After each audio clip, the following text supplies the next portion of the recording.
Hello दोस्तों। कैसे हैं आप सभी? मुझे उम्मीद है कि आप सभी स्वस्थ होंगे, अच्छे होंगे।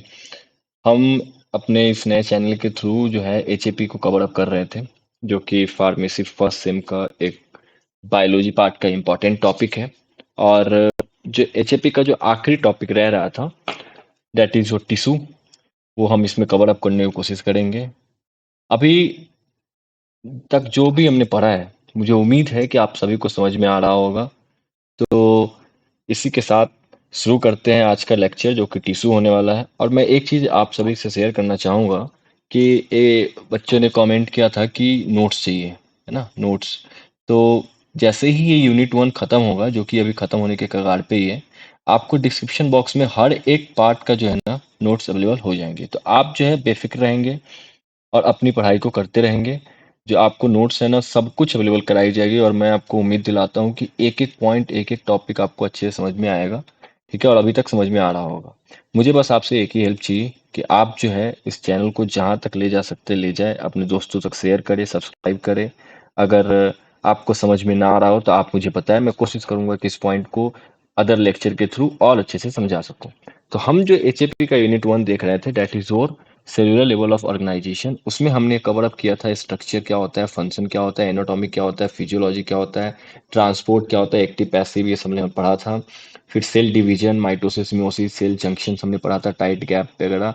फिर कम्युनिकेशन क्या होता है, that is your cell signaling, ये भी हमने कवर अप कर लिया था। फिर इंट्रासेलुलर सिग्नलिंग, और ये सारे इसी के पार्ट है। और एक जो पार्ट रह रहा था हमारा, दैट इज योर टिश्यू।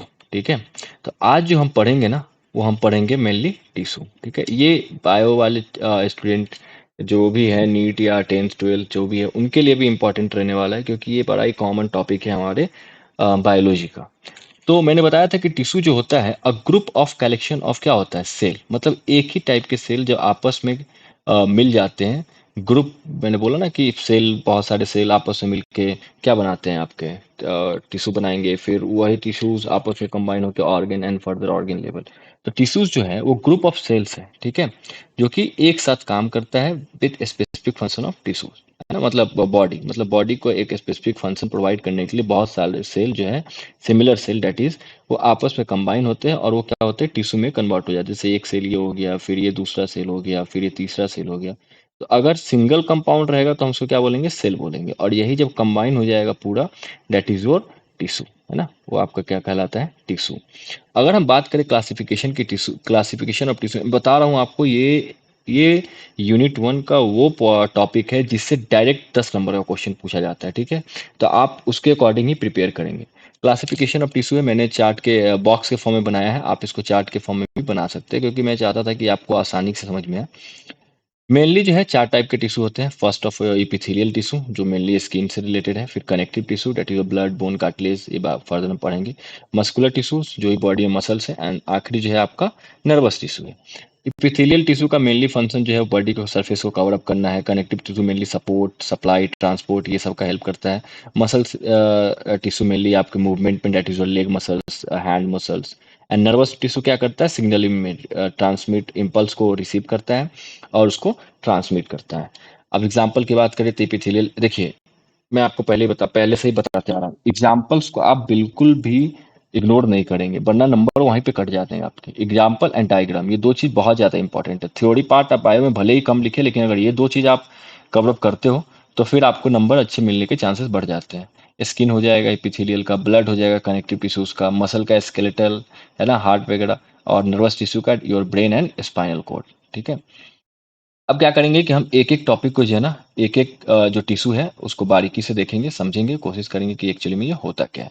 तो पहला जो हमारा टिश्यू है, इपिथेलियल टिश्यू। जहां भी इपिथेलियल टिश्यू का नाम आ जाए ना, आपको दिमाग में एक चीज कैरी करना है, that is your skin. Skin क्या है, आपका कवरिंग तो है सरफेस का। मतलब आपके जो बॉडी के अंदर जितने भी ऑर्गन्स, लाइक लीवर्स, लंग्स, उसके ऊपर भी टिश्यूज होते हैं। और वो एक स्केलेटल, मैंने बताया ना, आप क्या पढ़ रहे हैं, ह्यूमन एनाटॉमी एंड फिजियोलॉजी, तो उसका एक पार्ट है जो कि एक सपोर्टिंग और एक कवरिंग का काम करता है। तो इसमें क्या बोल रहा है कि tissue is, it is a seat, seat की तरह है ना, मतलब एक बिछाया हुआ सीट की तरह है, जो कि क्लोजली पैक्ड होता है। क्लोजली पैक्ड होता है तभी तो कुछ चीज अंदर और बाहर नहीं जा सकते, जो कि आपके बॉडी को कवर करने में हेल्प करता है। ठीक है, इंटरनल ऑर्गन को भी कवर करता है, कैविटी को भी कवर करता है, और डक्ट का भी कवर करता है। आप ये सारे टर्म से वाकिफ होंगे। इसको हम वेस्कुलर टिश्यू भी बोलते हैं, ठीक है, तो इंपॉर्टेंट याद रखिएगा। और इसमें जो है स्पेस जो है बड़ा ही कम होता है। आप इमेज को देखोगे तो ये क्या है आपका जो है मेनली सारे टिश्यू को दिखा रहा है। ये आपका एक ये जो बीच वाला है ना, इसको आप बेसमेंट मेम्ब्रेन मान लो, जिसपे जो है स्किन एक मेम्ब्रेन होता है जिसके ऊपर टिश्यूज जो है कलेक्टिव ऑफ सेल्स जो बिछे होते हैं। और इस टाइप का जो है आपका एपिथेलियल टिश्यू जो है ना आपका बना होता है। तो आप डायग्राम जरूर कोशिश करेंगे बनाने का, ठीक है। मेन फंक्शन क्या है आपका? प्रोटेक्शन का, एब्जॉर्प्शन का, है ना, सिक्रीशन का, स्वेट वगैरह भी सिक्रीट होता है, एक्सक्रीशन का, है ना, सेंसरी रिसेप्शन का, स्किन पे कुछ भी आपको सेंस होता है तो आपको पता चल जाता है। अब इपिथेलियल टिश्यू के क्लासिफिकेशन की बात करें, देखिए मैं जैसे बता रहा हूँ ना, अगर आप एग्जामिनेशन में वैसे लिख के आते हो ना, मैं आपको गारंटी के साथ कह सकता हूँ कि आपके नंबर नहीं कटेंगे, कहीं नहीं जाएंगे। आप कोशिश करो कि जहाँ भी क्लासिफिकेशन है, टाइप्स है ना, उसको आप चार्ट फॉर्म में बनाओ या बॉक्स फॉर्म में बनाओ। इससे क्या होता है कि पहले तो चीजें अच्छा लगता है, एग्जामिनर जब आपको कॉपी चेक करने जाएगा तो उसको ये चीजें चमकेगी, है ना, तो नंबर कटने के चांसेस कम हो जाते हैं। पहला आपका एपिथेलियम में सिंपल, स्ट्रेटिफाइड एंड ग्लैंडुलर, ठीक है, ये दोनों बहुत ही इंपॉर्टेंट है। ये जो दोनों पार्ट है ये इंपॉर्टेंट है आपका। सिंपल भी फर्दर क्लासिफाई होता है स्क्वैमस, क्यूबॉइडल, कॉलिमनर एंड सिलिएटेड। ये सारे जो है ना शेप के बेसिस पे, ये तीनों जो है वो शेप के बेसिस पे आपका, ठीक है, वो शेप के बेसिस पे। और ये सिलिएटेड जो होता है, मैंने आपको सीलिया बताया था, एक थ्रेड लाइक स्ट्रक्चर होता है, जैसे ये आपका सेल है मान लो, है ना, तो इसके ऊपर जो है ना ये एक ऐसे थ्रेड के लाइक जो स्ट्रक्चर बना रहता है ना, ये आपका हो गया cilia. That is your cilia. अब ये सबके डायग्राम भी देखेंगे तो आपको क्लियरली समझ में आएगा। स्ट्रैटिफाइड स्क्वैमस, ठीक है, इसको आप काट दो। स्ट्रैटिफाइड कॉलमनर, फिर एक ट्रांजिशनल, ठीक है। और एक ग्लैंडुलर में आपका आता है Indo and exocrine, endocrine in the duct, exocrine outside the duct, directly in blood flow. हम एक एक चीज को समझेंगे। तो पहले हम क्या देखेंगे अपना, हमारा जो पहला पार्ट था वो है सिंपल इपिथेलियल टिश्यू। हम क्या देख रहे थे, अभी इपिथेलियल टिश्यू चल रहा था तो हम इपिथेलियल टिश्यू की ही बात करेंगे। तो हमारा इपिथेलियल टिश्यू का पहला पार्ट क्या था? That is your simple epithelium, ठीक है, इसका नाम ही सिंपल है, ठीक है। तो ये जो है सिंगल लेयर का बना होता है। इसमें पहले मान लो आपका नीचे बेसमेंट मेम्ब्रेन है ये, ठीक है, और इसके ऊपर ना ये सिंगल लेयर का बना होगा, इसमें ज्यादा लेयर नहीं होता है। ये जो है सिंगल लेयर, और इसके बीच में न्यूक्लियस रहेंगे, ठीक है। तो ये जो है आपका सिंपल हो जाता है, ठीक है। इट परफॉर्म, पहला काम क्या है? एब्जॉर्प्शन का, सिक्रीशन का और फिल्ट्रेशन का, ठीक है। जब भी आप कोई मेडिसिन लगाते हो ना तो उसमें बहुत सारे हार्मफुल टॉक्सिक चीजें भी होती हैं, ठीक है, वो भी आपका जो है ना ये टिश्यूज फिल्टर कर देता है। कैरेक्टरिस्टिक्स की बात करें तो पहला तो ये सिंगल लेयर होता है, फिर उसके बाद बेसमेंट मेम्ब्रेन होता है, नीचे एक बेस होगा, उसके ऊपर वो टिका हुआ होता है। ये मेनली फ्लैट होता है, कप शेप भी हो सकता है और कॉलमनर भी हो सकता है, तीनों शेप का होता है। और टाइट जंक्शन इसके बीच में होते हैं, मैं पहले भी बताया था जब जंक्शन हम लोग पढ़ रहे थे। अब बात करते हैं टाइप ऑफ सिंपल इपिथेलियम की, ठीक है। हम टाइप को देख लेते हैं, फिर उसके सेल को देख लेते हैं, सेल साइज क्या होता है, लोकेशन और उसके फंक्शन को एक साथ ही देख लेंगे, ताकि जो हमारा टॉपिक है वो लेंदी ना हो। पहला तो होता है सिंपल में, पहला तो हमने क्या देखा था, स्क्विमस, फिर cuboidal, columnar and then ciliated, और एक और होता है that is your glandular.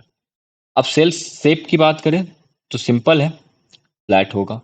Cuboidal मतलब क्यूब शेप, इससे आपको कंफ्यूज नहीं होना। कॉलमनर मतलब टॉल, कॉलम बना होगा, इस पे कॉलम लाइक बने होंगे, एक एक ये बना हुआ है मान लो, एक ऐसे कॉलम बने होंगे, फिर इसके पीछे एक और कॉलम बना होगा, ठीक है। तो ये कॉलम लाइक स्ट्रक्चर होता है, और बेसमेंट मेम्ब्रेन तो खैर सबके नीचे ही होगा, ठीक है, तो आप कंफ्यूज नहीं होंगे।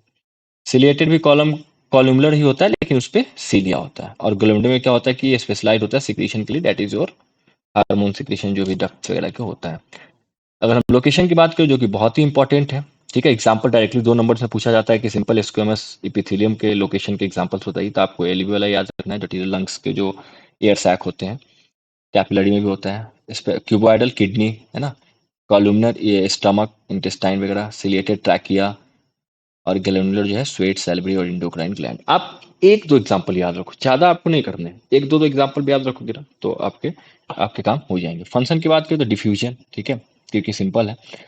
क्यूबॉइडल का सिक्रीशन, एब्जॉर्प्शन, मेनली आप देख रहे हो कि सिक्रीशन और एब्जॉर्प्शन आपको पार बढ़ा रहा है ना, तो आप इसको रट लोगे, ठीक है, ये चीजें हर चीज में आएगा, हर फंक्शन में, ठीक है, इसका भी वही काम है। फिर म्यूकस को मूव करने में हेल्प करता है सिलिएटेड, और इंजाइम वाले में तो आपको पता है कि हार्मोन्स और इंजाइम को सिक्रेट करने में हेल्प करता है। आप डायग्राम देख लो, ये देखो फ्लैट है पूरी तरीके से, क्यूबॉइडल है, शेप देखो आप इसका क्यूब की तरह है, कॉलमनर है ना, कॉलम की तरह है, इसके पीछे भी एक लगा हुआ होता है, आप बाद में देखेंगे। और ये देखो इस पार्ट को हम क्या बोलते हैं, ये वाला जो लाइनिंग वाला पार्ट है जो, इसको हम क्या बोल देंगे, ये आपका हो जाएगा सीलिया, है ना, ये वाला पार्ट आपका सीलिया है, दैट इज सीलिएटेड। अब हम बात करते हैं स्टैटिफाइड, ठीक है, स्टैटिफाइड, ठीक है। स्टैटिफाइड क्या होता है, स्टैटिफाइड जो है वो मल्टीपल लेयर के बने होते हैं, एक से ज्यादा। सिंपल में क्या था, सिंगल लेयर था और फ्लैट था। और ये बॉटम लेयर जो है इसके अटैच होते हैं बेस फ्रेम टर्मिनल से, मतलब इसमें एक से ज्यादा लेयर है, इसमें अपर लेयर और बॉटम लेयर में क्लासीफाई होता है। और टॉप मोस्ट जो लेयर होता है वो डिटरमाइन करता है कि टिश्यू का टाइप कौन सा है। एक्चुअली क्या है कि आप एक के ऊपर एक के ऊपर एक सिक्का ले लो, उसके एक के ऊपर एक सिक्का डालते जाओ, that is your stratified epithelium tissue. High friction में काम करता है, और स्ट्रेचिंग एरिया जैसे मसल्स वगैरह में जब आप स्ट्रेच करते हैं तो उसमें यहाँ इसका काम होता है, प्रोटेक्शन का काम होता है। और ये जो मेनली वियर एंड टियर में काम करता है। टाइप देख लेते हैं इसके, है ना। आपको देखो ये लेंदी लग रहा होगा, सबके टाइप पढ़ने हैं आपको, लोकेशन पढ़ने हैं, फंक्शन पढ़ने हैं, तो इसमें आप ज़्यादा वो पैनिक नहीं होंगे, ठीक है। आपको एक बार बस थॉरो रीडिंग करना है, सब समझ में आ जाएगा। स्ट्रैटिफाइड ये भी स्कैमस पहला, फिर क्यूबॉइडल कॉलम, देखो सब तो सेम ही है ना, बस आपको सिंपल में सिंपल लगाना है, स्ट्रैटिफाइड में स्ट्रैटिफाइड लगाना है, बात खत्म। और क्यूबॉइडल है तो शेप इसका क्यूब होगा, कॉलमनर है तो टॉल कॉलम लाइक होगा, और ट्रांजिशनल है तो इसका शेप क्या होगा, राउंड हो जाएगा, देखो यहाँ लिखा हुआ है राउंड डोम से। स्ट्रैटिफाइड स्क्वेमस फ्लैट सेल, इसमें दो पार्ट होता है, केराटिन नॉन केरेटिनाइज्ड, ये दैट इज प्रोटीनस पार्ट। इसमें केरेटिन जिसमें होगा उसको केरेटिनाइज बोल देंगे, और जिसमें केरेटिन नहीं होगा उसमें नॉन केरेटिनाइज बोल देंगे। लोकेशन स्किन, एपिडर्मिस, है ना, इसोफेगस, क्यूबॉइडल है तो डक्ट वगैरह में होगा, यूरेथ्रा में आपका कॉलमनर हो जाएगा, और यूरिनरी ब्लैडर में ट्रांजिशनल हो जाएगा, है ना।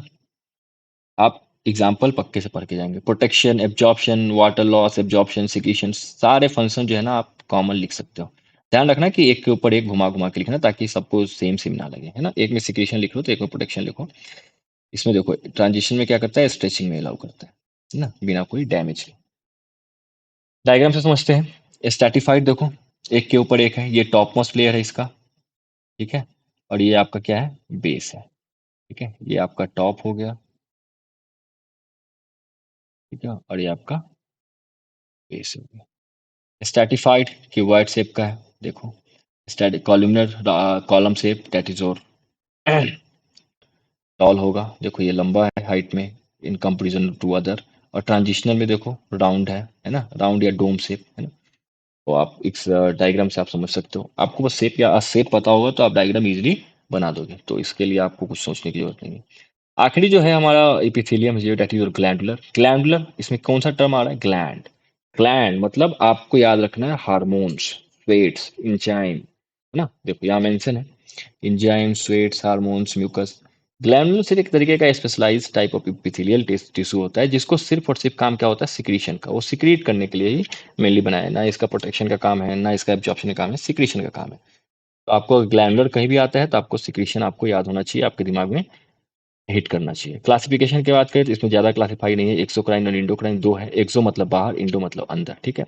एक्सो डक्ट के सरफेस पे, मतलब directly into blood, sorry surface पे, और इंडोक्राइन मतलब डायरेक्टली इनटू ब्लड, इसमें डक्ट नहीं होंगे, ठीक है। इसमें डक्ट होगा, ठीक है, दैट इज योर डक्ट, ये डक्ट है आपका, और डक्ट के सरफेस पे ये मूव करेगा, और ये जो है डायरेक्टली इनटू ब्लड बात करेगा। एग्जांपल को बात करें तो स्वेट एंड थायराइड ग्लैंड इसके एग्जांपल्स। अब हम बात करते हैं फंक्शन क्या है, तो फंक्शन आपने पता लगा ही लिया कि हार्मोन्स, एंजाइम, स्वेट और म्यूकस प्रोडक्शन। आप इसके डायग्राम देख लो, पार्टिकुलर अलग अलग ग्लैंड से अलग अलग बनाए हुए हैं, इंडोक्राइन ग्लैंड्स है ना, ये भी इंडोक्राइन ग्लैंड का एग्जांपल है, ठीक है। ये डायरेक्टली ब्लड में जाता है, इसमें कोई डक्ट वक्त की जरूरत नहीं है, ठीक है। और सिक्रीट कैसे कर रहा है ठीक है, सॉरी ये एक्सोक्राइन था और ये इंडोक्राइन था, ठीक है। देखो एक्सोक्राइन में डक्ट बना हुआ है ना, ये डक्ट ही तो है, डक्ट के थ्रू जाएगा थायराइड वगैरह में, और इंडोक्राइन डायरेक्टली इनटू ब्लड जाएगा, तो आप इसे कंफ्यूज नहीं। गॉबलेट सेल, फिर ब्रांच ट्यूबुलर, ये सब कुछ पार्ट्स होते हैं इंडोक्राइन और exocrine, that is glandular cell के कुछ पार्ट हैं जो कि मेंशन किया हुआ है डायग्राम में। आप डायग्राम बनाओ तो ज़्यादा इलोबरेट करने के लिए इसे भी आप एक्सप्लेन कर सकते हो। आगे हम देखते हैं, हमने अभी तक क्या देखा था, इपिथेलियल टिश्यू देखा, उसमें इपिथेलियल टिश्यू के क्लासिफिकेशंस देखे, सिंपल, स्ट्रैटिफाइड, ग्लैंडुलर जो भी है, फिर उसके जो स्कैमस की बॉयडल, कॉलमनर एंड ट्रांजिशनल जो भी था उसके पार्ट्स के देखे, उसके शेप्स देखे, लोकेशन देखा हमने, और फंक्शन देखा। तो यहाँ तक आप इपिथेलियल से आप कंफ्यूज नहीं होंगे। अगला जो हमारा टिश्यू रहने वाला है वो हमारा होने वाला है कनेक्टिव टिश्यू। कनेक्टिव नाम से पता चला जो कि कनेक्ट करे, एक जगह से दूसरी जगह कनेक्टेड। आप कनेक्टिव टिश्यू में ना सबसे अगर कनेक्टिव टिश्यू आता है तो आप याद रखो ब्लड। ठीक है, ब्लड आपको पता है कि आपके पूरे शरीर में हर जगह है, कहीं भी कट लगे शरीर के किसी पार्ट में तो ब्लड जो है बाहर फट से आ जाता है, मतलब रिलीज होना शुरू हो जाता है, सिक्रीट होना शुरू हो जाता है। तो ऐसा क्यों है? From top to bottom in your body blood जो है एक जगह से दूसरी जगह फ्लो कर रहा है, और वो क्या कर रहा है? कनेक्ट तो कर रहा है। अगर खाना पेट में डाइजेस्ट हो रहा है और न्यूट्रिशन को आपको हर एक इंडिविजुअल सेल तक पहुंचाना है तो कौन पहुंचाता है? That is blood. Blood blood क्या कर रहा है? कनेक्ट कर रहा है एक जगह से दूसरी जगह, इसलिए इसको क्या कहा गया? कनेक्ट। फॉर एग्जाम्पल देखो तो बोन, बोन भी तो कनेक्ट कर रहा है ना, हाथ के बोन देख लो, एल्बो बोन्स या सोल्जर बोन्स, ये एक दूसरे को कनेक्ट कर रहा है। तो कनेक्टिव टिश्यू एक तरीके का support, that is your bone, connect that is your muscular tissue, sorry blood tissues, and separate different type of tissues and organ. ये सेपरेशन का भी काम करता है और कनेक्शन का भी काम करता है। ये मेनली जो है एराइज होता है मेसोडर्मल लेयर से। मेसोडर्म लेयर होता है जो कि आपको स्टेम सेल जो होते हैं, जब डेवलपिंग सेल होता है, बेबी डेवलपिंग एम्ब्रियोनिक सेल, तो वहीं पे ये एराइज हो जाता है। अगर बेसिक कंपोनेंट की बात करो कि इसके पार्ट्स क्या क्या होते हैं, तो इसमें आप याद रखेंगे कि फिब्रोब्लास्ट होता है, मैक्रोफेज होता है, मास्ट सेल होते हैं, एडिपोसाइट सेल होता है और ल्यूकोसाइट सेल होते हैं। ये क्या है? सेल्स है, मतलब सेल्स है किसके? कनेक्टिव टिश्यू के। और इसका काम क्या होता है? फिब्रोब्लास्ट फाइबर को सीक्रेट करता है, मैक्रोफेज इनगल्फ करता है पैथोजन। इनगल्फ मैंने बताया था कि खा जाना, ये ऐसा पार्ट है, ये क्या करेगा कि यहाँ पे पैथोजन को इनगल्फ कर लेगा। ऐसा ये यहाँ पे एक इनगल्फिंग सूडोपोडिया टाइप बना होता है, आप अमीबा वगैरह के केस में भी पढ़े होगे। मास्ट सेल इम्यून को डेवलप करता है, इन्फ्लेमेशन दैट इज डब्ल्यूबीसी वगैरह। एडिपोसाइट फैट को स्टोर करके रखता है, और ल्यूकोसाइट तुम्हारा आपका जो है lymphocyte that is B cell and T cell. अब बात करते हैं इसमें और क्या क्या होता है। तो फाइबर होता है, फाइबर का काम क्या होता है? स्ट्रेंथ प्रोवाइड करना, है ना, एक दूसरे फाइबर कंबाइन हो के एक बेसिक स्ट्रक्चर देता है टिश्यू का। और फाइबर ही फर्दर किस किस पार्ट में क्लासिफाई है? कोलेजन फाइबर जो कि मोस्ट इंपॉर्टेंट है, elastic fibre and reticular fibre. आपको नाम से पता चल रहा है, कोलेजन मतलब कि स्ट्रांग होगा, थिक होगा, इलास्टिक मतलब स्ट्रेचेबल होगा, है ना, मतलब अपने स्पेस से दूसरे स्पेस पे आ जाएगा। जब आप जिम जाते हो, बाइसेप ट्राइसेप करते हो, तो देखते हो आप इलास्टिक फाइबर मसल्स के एक स्ट्रेच होता है, फिर वो रिटर्न टू ओरिजिनल शेप आ जाता है। रेटिकुलर पतला होगा और ब्रांच होगा, एक नेटवर्क की तरह ब्रांचिंग बने होंगे उसके, ऐसे ऐसे ऐसे ऐसे ब्रांच बना होता है और एक दूसरे से कनेक्ट होता है। एक होता है ग्राउंड सब्सटेंस। ये मेनली 2 नंबर में डायरेक्टली इसका डिफिनीशन पूछा जाता है कि ground, what define ground substance, और ग्राउंड सब्सटेंस किसका पार्ट है या किसका एग्जांपल है या किसका कंपोनेंट है। तो आप इससे कंफ्यूज नहीं होंगे, हम इसको किसमें पढ़ रहे हैं? कनेक्टिव टिश्यू में हम इसको देख रहे हैं। तो ground substance mainly gel like material होता है जो कि स्पेस को फिल करता है, सेल और फाइबर के बीच में जो स्पेस होते हैं उसके स्पेसेस को फिल करता है, और ये किस टाइप का होता है? Gel like. आप कंफ्यूज नहीं हो। मेनली जो वाटर, प्रोटीनस पार्ट और पॉलीसेकेराइड का ये बना होता है। तो जीपैट के वालों के लिए भी ये इंपॉर्टेंट इंपॉर्टेंट पार्ट है ये, ठीक है। फंक्शन, लोकेशन, एग्जाम्पल और डायग्राम, ये 3 4 चीज आपको टिश्यू में बताना ही बताना है।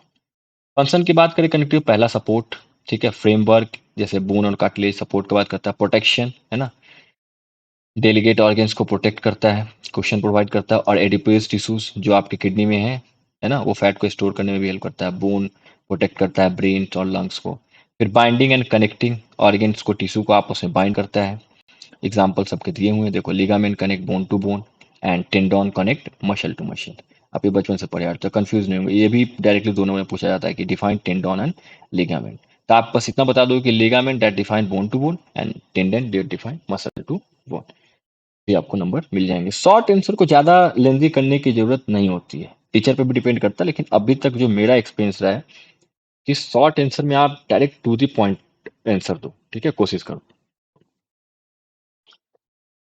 और लॉन्ग आंसर में आपको कंटेंट क्रिएट करना है, चीजों को इलॉबरेट करना है, डिफाइन करना है, जितना डीप आप उसको कुड़ेद सकते हो कुड़ेदते रहो, ठीक है। अब मेनली हम बात करते हैं ट्रांसपोर्ट की, ठीक है। ट्रांसपोर्ट न्यूट्रिशन को ट्रांसपोर्ट करने में हेल्प करता है, जैसे ब्लड ऑक्सीजन को कैरी कर रहा है, न्यूट्रिएंट को कैरी कर रहा है, हार्मोन को कैरी, लगभग सारी चीज को तो मेनली ब्लड ही कैरी करता है हमारे बॉडी में। स्टोरेज, स्टोर करता है, इम्यून डिफेंस, इंसुलेशन मतलब कि हीट के रेगुलेशन में एक जगह से दूसरी जगह फैट को स्टोर करके रखता है, दैट इज एडिपोज टिश्यू, है ना। फिर हीलिंग का काम करता है, ब्लड में ऐसे बहुत सारे कंपाउंड होते हैं, दैट इज मास्ट सेल, उसमें क्या होता है? डब्ल्यूबीसी होता है, और भी बहुत सारे कंपोनेंट्स होते हैं जो कि पैथोजेंस को मारते हैं तभी तो। और क्लॉटिंग फैक्टर्स वगैरह भी काम करता है, ये फर्दर हम पढ़ेंगे। अब एग्जांपल देख लो कनेक्टिव टिश्यू का, एग्जांपल बहुत इंपॉर्टेंट है। इसमें देखो ये मैक्रोफेज है। मैक्रोफेज क्या काम करता है? पैथोजन को इनगल्फ करता है और उसको मारने का काम करता है। ये फिब्रोब्लास्ट है ना। फिब्रोब्लास्ट मैंने बताया था कि थिन होगा, लंबा होगा, फ्रेमवर्क। और ये देखो ये जो कोलेजन फाइबर है ना, फाइबर की तरह है, और ये मेनली सपोर्ट का काम करता है। ये मास्ट सेल है, ये भी आपको इम्यून्स को प्रोवाइड करने में हेल्प करता है। अगर हम टाइप ऑफ कनेक्टिव टिश्यू की बात करें तो ये मेनली 3 टाइप का होता है। पहला लूज, दूसरा डेंस, ठीक है, और तीसरा आपका क्या है वो अदर। अदर में हम क्लासिफाई करते हैं, that is your bone, cartilage and blood. Confuse आप नहीं होंगे। लूज कनेक्टिव टिश्यू में आपका पहला आता है एरियोलर, एडिपोज एंड रेटिकुलर। और डेंस में आता है रेगुलर, इरेगुलर एंड इलास्टिक। तो आप उसको जब लिख लिख के चार्ट बना बना के प्रैक्टिस करोगे ना तो आपको इजीली याद हो जाएगा। शुरुआत में आपको लगता है कि अरे नहीं बहुत रटना, और खैर जो बायो स्ट्रीम से फार्मेसी ऑप्ट की उनके लिए तो ये आसान होने वाला ही है। मैथ वाले कोशिश करें कि चीज़ों को समझें कि आपको लिखना क्या है और छोड़ना क्या है। ठीक है, आप अगर मैथ से बिलोंग करते हो ना तो आप कंटेंट पे फोकस मत करो, आप कॉन्सेप्ट पे फोकस करो। ठीक है, आप चीज़ें कम ही लिखो लेकिन टू द पॉइंट लिखो। नंबर कम आएंगे लेकिन आपको तो मेनली क्या करना है, आपको पास होना है ना। नंबर आपको स्कोर करने हैं तो अदर सब्जेक्ट में स्कोर करके सीजीपीए मेंटेन कर लो। अब इसमें जो पहला पार्ट था हमारा, that is your loose connective tissue. एक तरीके का एक ऐसा कनेक्टिव टिश्यू है जो कि सॉफ्ट होता है, नेचर में फ्लेक्सिबल होता है, और लूजली अरेंज फाइबर इसमें होते हैं ना। इसमें लूजली अरेंज फाइबर इसमें होते हैं। पैकिंग मटेरियल की तरह काम करता है बॉडी का। ठीक है, बॉडी के पैकिंग मटेरियल की तरह। ये मेनली फ्लेक्सिबल टिश्यू का बना होता है और स्पेस प्रोवाइड करता है दूसरे ऑर्गेन्स के बिटवीन टू ऑर्गेन्स, और उसके सपोर्ट्स को मेनली सपोर्ट प्रोवाइड काम करता है। ठीक है, अगर हम फंक्शंस की बात करें तो सपोर्ट पहला, फिर एनर्जी को स्टोर करना है ना, न्यूट्रिशन और वेस्ट को एक्सचेंज करना, इम्यून डिफेंस, एंकरिंग का काम करना है ना। अगर हम टाइप की बात करें, हम क्या पढ़े थे लूज कनेक्टिव टिश्यू में, टाइप की बात करें तो पहला आपका क्या है एरियोलर, फिर एडिपोज एंड रेटिकुलर। एरियोलर आपका लूज होगा, मेनली तीन चार फाइबर जो आपस में मेस होते हैं, मेस्ड अप होते हैं। लोकेशन मेनली स्किन के अंदर, ऑर्गन के बाहर, टिश्यूज को बाइंड करने में और ऑर्गन को कुशन प्रोवाइड करने में हेल्प करता है। एडिपोज, एडिपोज मतलब फैट। जितने भी फैट स्टोरिंग टिश्यू होते हैं मेनली एडिपोज ही होता है। ठीक है, ये भी स्किन के मतलब बॉटम में होता है। ठीक है, इसीलिए जो मोटे लोग होते हैं ना आपको मोटे दिखते हैं, क्योंकि वो इतना ना बॉटम में होता है एडिपोज कि वो जल्दी जो है ना फैट सिंथेसाइज नहीं हो पाता है, तो वहां पे स्टोर होते गया और ऊपर एक टिश्यूज के कवरिंग को बढ़ाते गया और फिर इंसान मोटा हो जाता है। मेनली क्या है, जब आप फास्टिंग करते हो, जब आप भूखे होते हो, तो यही एडिपोज टिश्यू जो है जो कि फैट को पहले से स्टोर करके रखा है, ये यूज होता है और मेनली एनर्जी प्रोवाइड करता है। ठीक है, और इंसुलेशन का भी एक मैकेनिज्म आप देखते हो कि मोटे लोग को गर्मी ज्यादा लगता है और ठंड जो है कम लगता है। क्यों? क्योंकि एडिपोज जो है एक इंसुलेशन प्रोवाइड करता है उनको, और पतले लोगों को ठंड ज्यादा लगती है ना, ये कॉमन। रेटिकुलर की बात करें तो ये एक नेटवर्क की तरह फैला हुआ होता है, फाइबर्स, बहुत सारे फाइबर्स एक नेटवर्क की तरह। रेटिकुलर मतलब एक ब्रांचिंग होता है उसका, मेनली लिम्फ नोड, स्प्लीन है ना, स्प्लीन ग्रेवयार्ड ऑफ सेल भी बोला जाता है इसको। और ये मेनली जो है कि क्या करता है कि जो इंटरनल स्केलेटन होते हैं उसको सॉफ्टनेस प्रोवाइड करता है।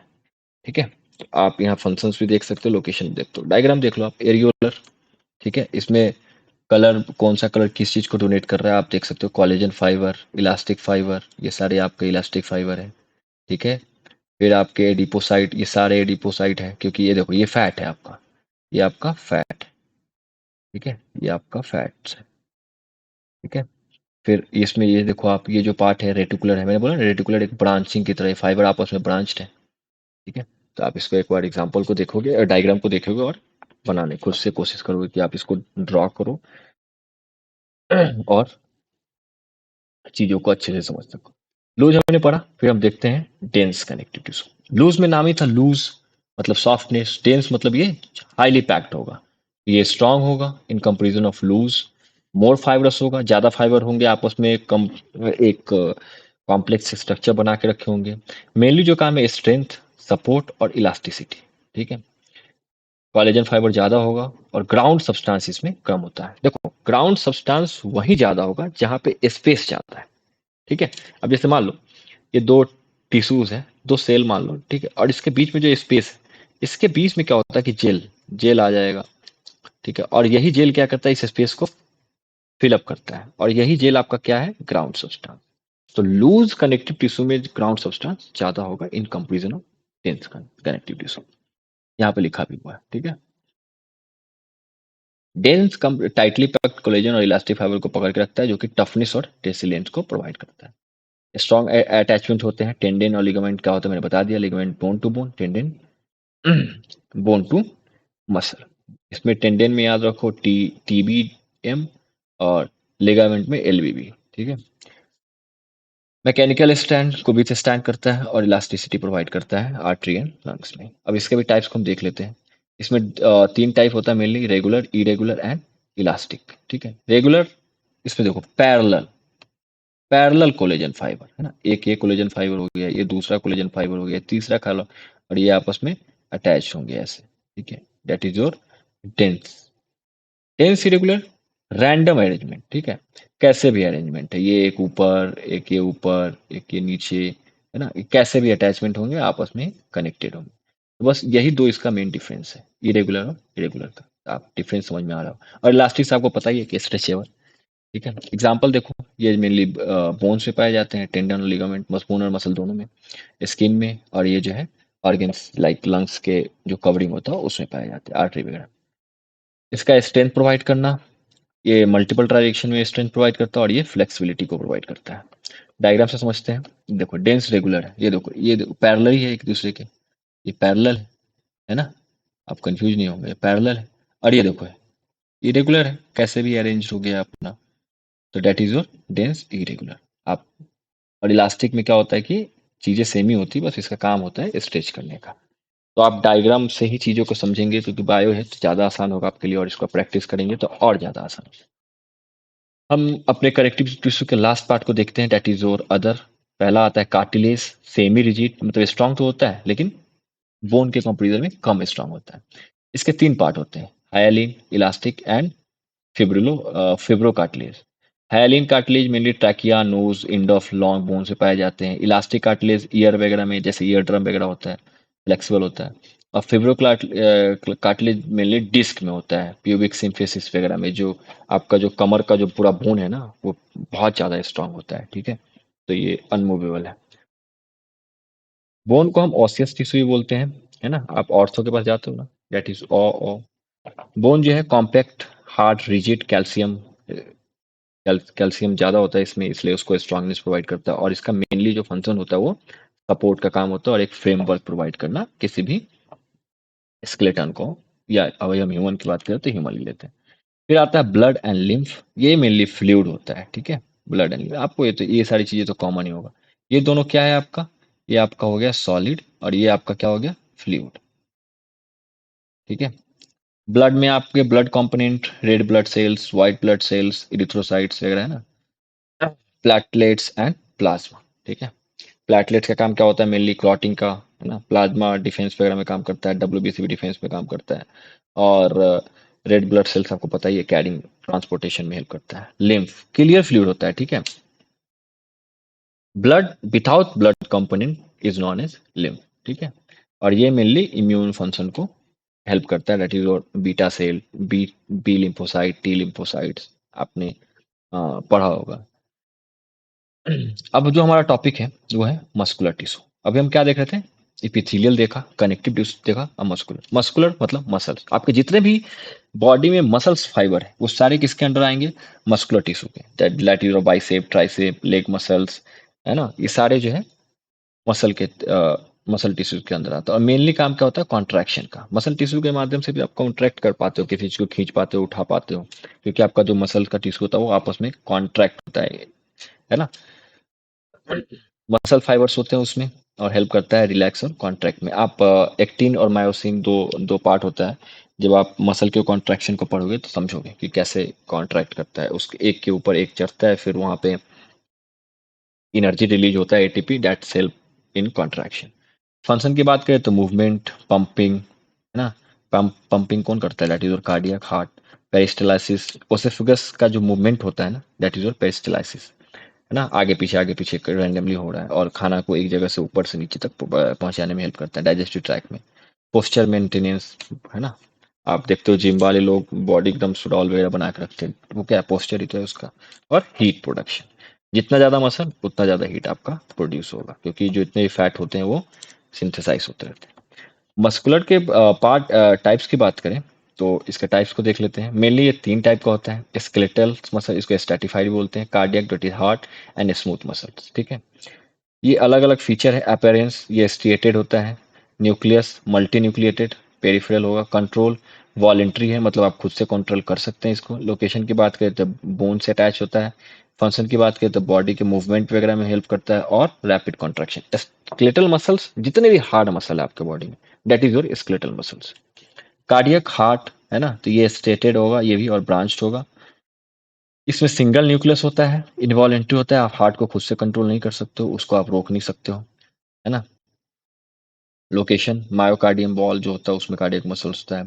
फंक्शन ब्लड को करने में हेल्प करता है। और इंटरकैलेटेड डिस्क इसमें जो है, इसके जो रिदम को मेंटेन करके रखता है। स्मूथ मसल ये नॉन स्टेटेड होता है और स्पिंडल शेप होता है, ठीक है। इसमें भी न्यूक्लियस होता है, एक ही होता है, और सेंट्रल होता है। इसको भी आप कंट्रोल नहीं कर सकते हैं, ठीक है। जैसे आपका जो लंग्स है ना, वो स्मूथ मसल का सांस ले रहे हैं, आप उसको थोड़ी देर के लिए कंट्रोल कर सकते हैं, that but that is not your involuntary. Urethra है, उसमें प्रेशर बनता है, तो आप कितने देर तक कंट्रोल करोगे। वॉल ऑफ इंटरनल ऑर्गन्स में ये मेनली होता है। और खाना को भेजने में यूरिन, मैंने बताया ना, यूरेथ्रा यूरिनरी ब्लैडर्स के ऊपर जो होते हैं। डायग्राम देख लेते हैं। ये आपका देख लो, ये स्केलेटल है, स्ट्रिएटेड, ठीक है। ये आपका स्मूथ मसल हो गया, सिंगल न्यूक्लियस है, देखो एक एक न्यूक्लियस है एक में। और सेंट्रली है, इसमें देखो मल्टीपल न्यूक्लियस है, ये क्या है, न्यूक्लियस है सारे। और ये आपका कार्डियक हो गया, ये भी सिंगल न्यूक्लियस का होता होता है, ठीक है। आखिरी जो टिश्यूज का आखिरी टिश्यू का जो आखिरी पार्ट है, वो आपका है nervous tissue. Nervous tissue that is totally correlated to our brain, spinal cord. और इसमें जो सबसे इंपॉर्टेंट पार्ट प्ले करता है दैट इज योर न्यूरॉन और नर्व सेल, ठीक है। एक डायग्राम की हेल्प से हम समझेंगे कि मेनली होता क्या है। आप देखो ये डायग्राम है, ये आपका किस चीज का डायग्राम है, न्यूरॉन का है। ये डायरेक्टली आता है, डायरेक्टली आपको डायग्राम बनाने के लिए पूछा जाएगा और इसको एक्सप्लेन करने के लिए जाएगा। मान लो कि टिश्यूज पार्ट से 5 नंबर क्वेश्चन यहाँ से आने के चांसेस बहुत ज्यादा है। ये देखो, ये आपका हेड वाला पार्ट है, जिसमें कि एक्सॉन, सेल बॉडी, ये न्यूक्लियस पार्ट है आपका, ठीक है। ये माइलिन शीथ होता है, ठीक। और जो जो आपका सिग्नल जो है वो जंप करके पार्ट होता है। और ये बीच वाला जो पार्ट है दैट इज योर एक्सॉन, ठीक है। और ये आपका एक्सॉन टर्मिनल है, जहाँ पे साइनेप्टिक क्लैफ्ट बनता है, ठीक है। तो पहले देखते हैं होता क्या है। नर्वस टिश्यू एक तरीके का स्पेशलाइज टिश्यू जो कि ब्रेन और नर्वस टिश्यू में होता है, जो कि सेंस को स्टिमुलाई करता है। आपका हाथ है मान लो, उस पर कोई चीज पिंच किया गया, उसको सेंस किया। न्यूरॉन्स क्या करते हैं, जब मोटर उसको सिग्नल किए, और फिर सेंसरी न्यूरॉन मोटर ब्रेन के पास गया, ब्रेन बोला कि कुछ चीज है वहां पे, फिर सेंसरी न्यूरॉन उसको ट्रांसमिट करके सिग्नल देता है कि हाथ वहां से हटाओ। एक तरीके से पूरा फिनोमिनन है, मैकेनिज्म जो कि हमारे बॉडी में कंटिन्यूअसली चलते रहता है, ठीक है। न्यूरॉन्स, अब इससे पार्ट क्या क्या होते हैं, तो पहला तो है न्यूरॉन्स, ठीक है, जो कि structure and the functional unit है नर्वस सिस्टम का, और इलेक्ट्रिकल इंपल्स को ट्रांसमिट करता है। न्यूरॉन के पार्ट क्या क्या होते हैं, मैंने बताया, सेल बॉडी, डेंड्राइट्स सिग्नल को रिसीव करता है, और एक्सॉन सिग्नल को ट्रांसमिट करता है, बताता है। इसमें जो दूसरा पार्ट है न्यूरोगिलिया, ये मेनली सपोर्टिव सेल होता है, ठीक है, सपोर्ट करता है। और नर्वस टिश्यू जो होता है, जो न्यूरॉन्स होते हैं, उसको न्यूट्रिशन प्रोवाइड करने में ये हेल्प करता है, ठीक है। ये मेनली सपोर्टिव सेल है, ये सिग्नल को ट्रांसमिट नहीं करता है। यहाँ पे क्लियर लिखा है, do not conduct impulses. Example की बात करो तो एस्ट्रोसाइट्स, ओलिगोडेंड्रोसाइट्स, स्वान सेल्स, माइक्रोजीलिया, ठीक है। न्यूरोजुलिया का देखो, ये न्यूरोगिलिया के कुछ पार्ट्स हैं, ठीक है। सीएनएस में ये अलग होता है, और आपके जो है पीएनएस में ये अलग होगा, ठीक है। यहाँ पे मैंने लिखा है, दोनों चीज अलग अलग कर दिया है। एस्ट्रोसाइट, ओलिगोडेंड्रोसाइट्स, माइक्रोगिलिया, ये ependymal cells, Schwann cells, and satellite cells. PNS means peripheral nervous system, that is your spinal cord. Central nervous system, that is your brain. सबके फंक्शन दिए हुए हैं। बीबीबी को मेंटेन करता है ब्लड ब्रेन से, blood barrier, blood brain barrier एक तरीके का कवरिंग होता है, ठीक है, जो कि स्पेसिफिक चीजों को ही पास करने में हेल्प करता है। ओलिगोडेंड्रोसाइट माइलिन शीथ को बनाने में हेल्प करता है। माइक्रोगिलिया जो है वो इम्यून सेल्स प्रोवाइड करता है, पैथोजन से उसको हटाते हैं, ठीक है।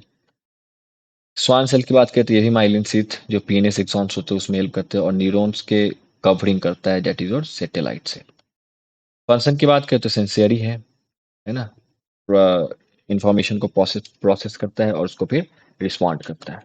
लोकेशन की बात करें तो दो पार्ट है हमारे बॉडी में, central nervous system that is brain and spinal cord, और PNS that is throughout the body.